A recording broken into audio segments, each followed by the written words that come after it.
has been a way to actually deal with the Harith. Again, you can blink. It's good against the far set too. You can go Purify, so it's a safe choice up against Chip. Last pick though. We've seen Carmilla up against the Chip. You'll see Cho for Keyboy for Onic. Interesting.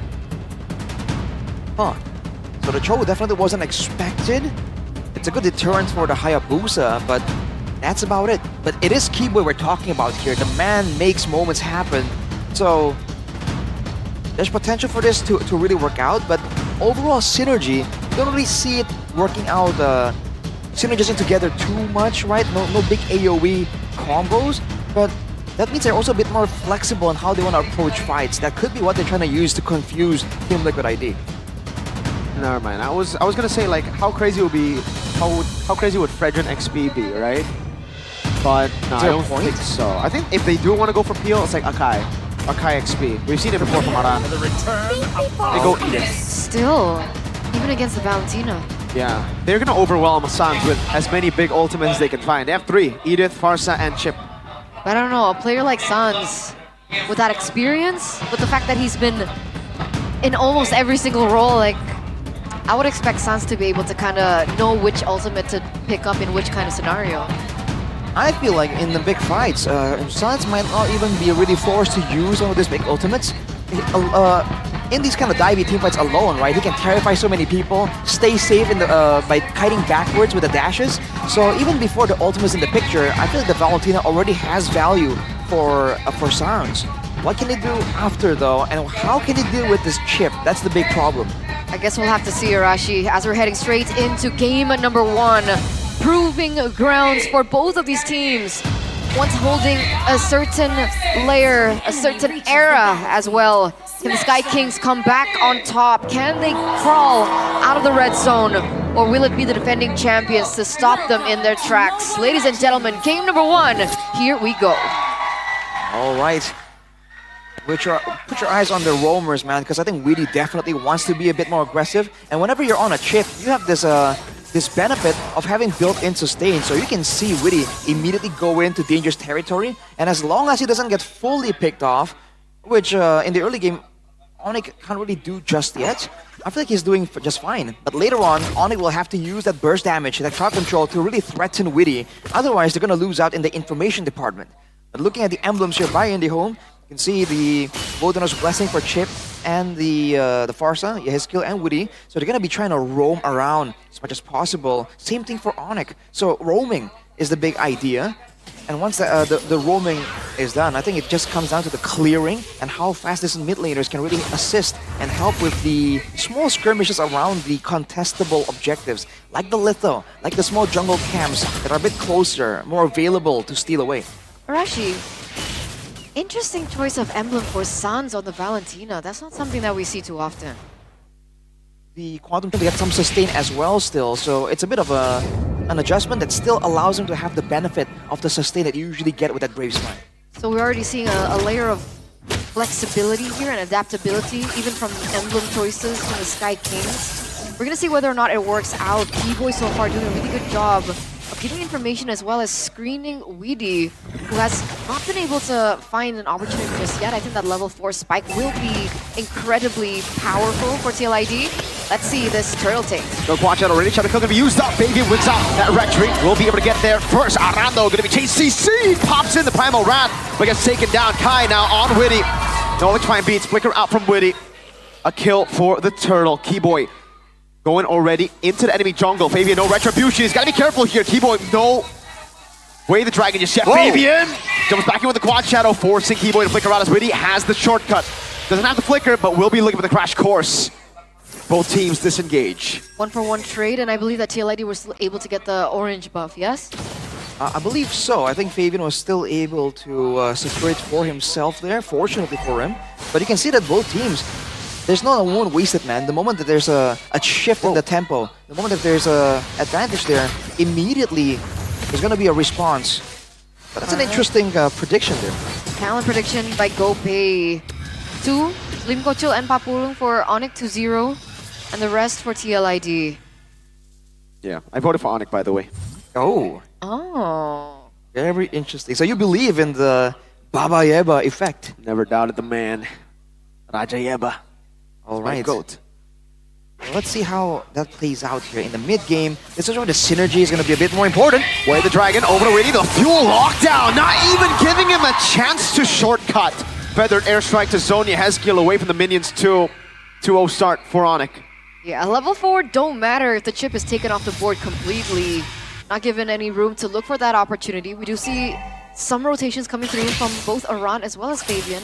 Looking to take that jungle creep away from Kyrie, but he's still able to take it out. There's a lot of zoning coming from Mlbb as well.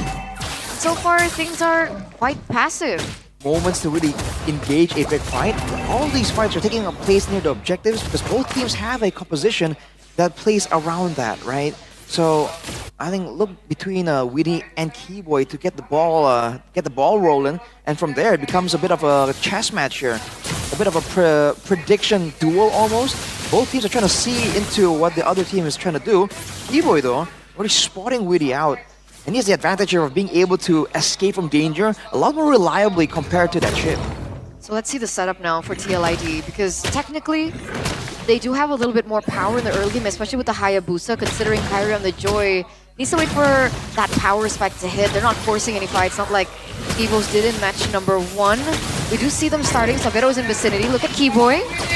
Crash course. Keyboy with the dragon there, but the airstrike going to be coming in with a shortcut too, but Witty's going to be pushed it down as the red tree will be used to get the turtle. Aaron Shiki gets one. It's Keyboy down. No trades on the board for Onic. That's a blazing duet over to Aaron Shiki. Someone's able to go in. That's a great escape from Aaron. Aran taken down by Sans. Witty crash course again, but it's to his demise. Shadow kill transferred over to Sans and Savero. Fabian pinned down to the wall. Has the quad shadow. Oh, wow! What an escape, but Fabian walks back up. Sans! How has he done that? A 1 HP escape and kill. 1 for 3 trade at the very end of it, despite TLID picking up that turtle, but those are a lot of kills and a lot of resources given over. Feather airstrike opened up to zone Kyrie away, still going to be able to get the clear so that turret does not fall in favor of the Sky Kings. All these teams, man, they're playing with razor-thin margins. You're seeing players survive on a sliver of HP, and even when they're low, when they're at a quarter, they still keep moving back and forth here. So the willingness to try and attempt an outplay is very visible from how both teams are playing. But so far, you can see that in the golden at least, there's an advantage for Aaron right there. But the fact that they have 2 turtles, Team Liquid ID, and they're still gold, they're still below on gold by about 500 here. That's showing Onic having a bit more pressure, a bit more control that's allowing them to farm in a more dangerous area. I mean, look at Sans, right? 500 gold lead at 2-0-3. You did mention Sans on the Valentina, I think in the drafts earlier, and we're seeing that. Kyrie, 1v1. Not gonna commit to that. That's a pair-up that we were waiting for. Now it's back to the waiting game. And watch for dive potentially, because so far, Witty hasn't really been able to set up for any real impactful pickoffs. And usually you would see that shortcut being used to try to orchestrate some kind of dive, but Onic hasn't really allowed that to happen at all. They've been able to match the damage in the early game with these early game picks like the Valentina, like the Badang and the Cho. And technically they have more damage and crowd control for now. So Team Liquid ID are the ones just trying to get an advantage here, because your roamer can make a global play, but individually, Keyboy. Crash course canceling conceal. Witty can be targeted. Terrify, a bit of poke. Witty again pops into crash course, not using the shortcut just yet as Fabian holds the turtle. Aran trying to zone away. Keyboy. Jikundo coming down as well. The shadow kill will be there. Fabian with retribution. Shortcut to the back line. Witty gonna be taken very low. Feather airstrike coming down, but it's the pin down from Mlbb over to Fabian. Aaron pops him on for blazing duet from Savero. Aaron still dishing out so much damage. Savero taken down by Aaron. Sansing with the kill on Aran. Very low, and he won't be able to get the kill here. Aaron looking at one more shot over to Sans. Won't be able to get it. 2-4-3. TLID with a winning team fight. Kai ready with the electrifying beats. We'll pop it to escape as Aaron pops the Zaman Force. Alright, both teams again clashing there in the turtle, but now it favors Team Liquid ID. They're able to get the turtle first, and afterwards, they were able to just withstand from all the damage coming through from Onic. Despite the fact that Sans was free hitting with the Primal Wrath, and Savero has a full channel blazing duet right there. It's just not enough damage just yet to really swing the fight fully in favor of Onic. But they gotta wait and make more of those individual Keyboy pickoff plays Because they've just seen from that fight alone, 5v5 all in, Team Liquid ID still has an advantage because they do have a Harith, and you can see the value there. The sustainability and burst damage, but also DPS. That's what the Harith brings to the table that Savero can't really do just now, and he's 2 levels down. Yeah, not just yet. Savero's also on his second item, so that Trinity hasn't been formed. But the same can also be said for Aaron Shiki. He's sitting at 202. Oh, wait, that's so much damage on! On Sans Favian! That's the reason we call him the Usurper. Shortcut to Witty! Finding the catch on Savero. We were just talking about the man. And he gets instantly taken out. Savero punished. Kyrie looking for an electrifying beat. Aaron Shiki with his on force now. The quad shot on that landing. Kyrie still able to escape. Now regen. Gets out. That's huge. San's taken out. 2-on-5 now. Savero also. That Trinity is going to hit a little bit later, perhaps, as Aaron Shiki doing work against Savero earlier on. That's the damage without the Holy Crystal. Onic are trying to scramble to try and get that Lord, but Team Liquid ID burst it down immediately. Can Onic find something? Lutfi tries to try and get a catch here, Keyboy. Keyboy with the kick, but it's only onto the tank right now. As the Feather Airstrike locks him down. Great Earth Shatter from Aran. Oh boy, man. Team Liquid ID now are getting the full control. Earlier, the balance was swinging back and forth between both teams, but now Team Liquid ID have a very clear lead now. Onic definitely on the back foot. They have tools though to try and make some plays happen, but they gotta wait. And while they're waiting, Witty and Fabian are just waiting around, waiting for a chance to make an individual play or a team-based shortcut play that we still haven't really seen. A massive shortcut to really go for some kind of pickoff. Not just yet, but that possibility is always lurking, and Onic knows that. So far, it's Onic that's been the one to look for an engage and kind of fail with the range coming from Yehezkiel. The damage already there with 2 items under his belt. That's a 1,700 gold lead on Aaron Shiki, by the way. Pretty crazy, man. 3-0 and 3. Still no deaths despite all the dangers right here. He's doing a good job really respecting the damage potential coming in from Onic.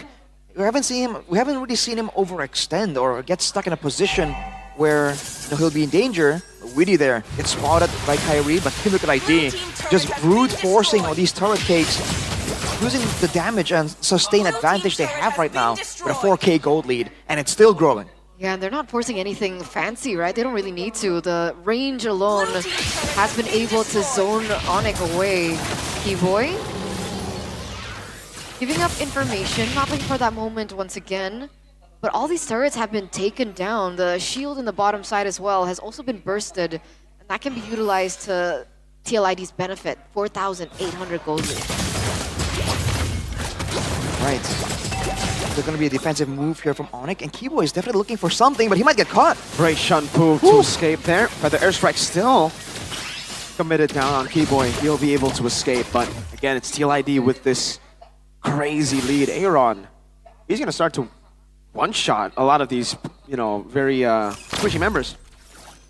He's standing on the Holy Crystal after all, so definitely a ton of burst damage. And the thing with Onic is they have outplay tools, but now they're going to really be forced to go for a front-to-back against a Farsa, a Harith, and also an Edith that's going to be just blasting away with a Primal Wrath. So they might have to really wait and try and find a moment where they can try and get a pick-off onto someone like Yehezkiel, perhaps, because they can't even go for Aaron Shiki because he has the Purify, and he hasn't really been abusing the fact that he has that Purify.